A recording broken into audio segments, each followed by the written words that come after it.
राधे राधे प्रिय भक्तजनों, प्राचीन समय की बात है। हिमालय की तलहटी में बसे एक छोटे से गांव में एक गरीब किसान रहता था। उसका नाम माधव था। उसके पास न धन था, न बड़ी जमीन, पर उसके हृदय में ईश्वर के प्रति अटूट श्रद्धा और प्रेम था। वह प्रतिदिन प्रातः उठकर स्नान करता और अपने छोटे से मिट्टी के मंदिर में दीपक जलाकर भगवान का स्मरण करता। उसकी आराधना का केंद्र थे, जिन्हें वह अपने जीवन का रक्षक और मार्गदर्शक मानता था। माधव का जीवन सरल था, परंतु संघर्षों से भरा हुआ। वर्षा कम होने के कारण उसकी फसल बार बार खराब हो जाती। गांव के लोग उसका उपहास करते और कहते, सिर्फ पूजा करने से पेट नहीं भरता। पर माधव मुस्कुराकर उत्तर देता, ईश्वर पर विश्वास रखो, वही सही समय पर सहारा देते हैं। उसकी पत्नी भी उसके साथ हर कठिनाई में खड़ी रहती और दोनों मिलकर भक्ति और परिश्रम का मार्ग अपनाते। एक दिन गांव में भयंकर सूखा पड़ा।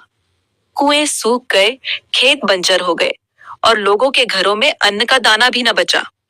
गांव वाले घबराकर इधर उधर जाने लगे। कुछ लोग शहर की ओर पलायन कर गए, पर माधव ने गांव छोड़ने से इनकार कर दिया। उसने कहा, यह हमारी जन्मभूमि है, यहाँ ईश्वर का आशीर्वाद अवश्य बरसेगा। वह प्रतिदिन मंदिर जाकर जल के अभाव में भी एक लोटा जल बड़ी श्रद्धा से शिवलिंग पर चढ़ाता और प्रार्थना करता। उसकी सच्ची भक्ति देखकर एक दिन स्वयं भगवान उसकी परीक्षा लेने के लिए साधु का रूप धारण कर उसके घर पहुंचे।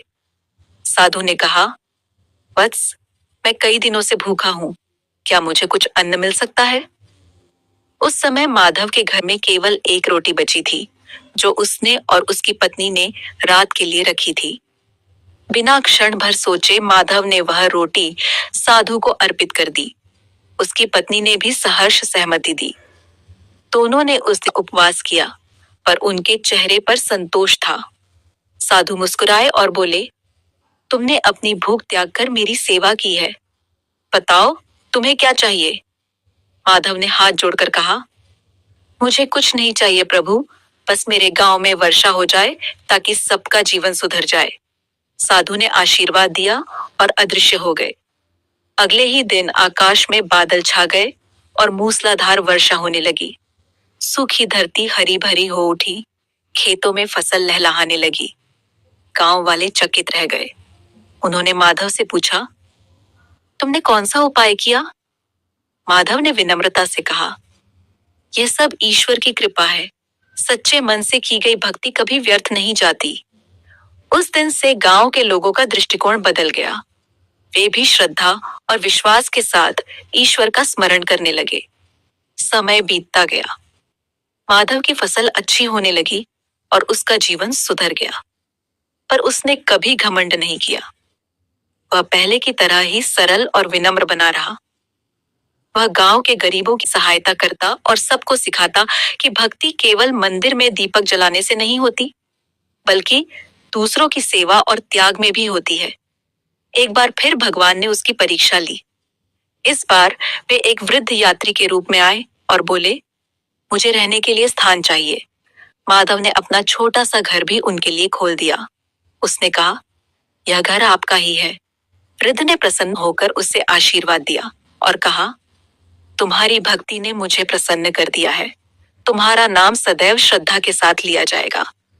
धीरे धीरे माधव का जीवन एक उदाहरण बन गया। लोग दूर दूर से उसकी कथा सुनने आते। वह हमेशा यही कहता, भक्ति का अर्थ है विश्वास, धैर्य और सेवा। जब मन में सच्चाई और प्रेम हो, तब ईश्वर स्वयं मार्ग प्रशस्त करते हैं। कहते हैं कि अंत समय में जब माधव ने अंतिम सांस ली, तब उसे दिव्य प्रकाश का अनुभव हुआ। उसे ऐसा लगा जैसे स्वयं भगवान शिव उसे अपने धाम ले जाने आए हों। गांव वालों ने उसकी स्मृति में एक छोटा सा मंदिर बनवाया, जहां आज भी लोग श्रद्धा से दीपक जलाते हैं और सच्ची भक्ति का संदेश याद करते हैं।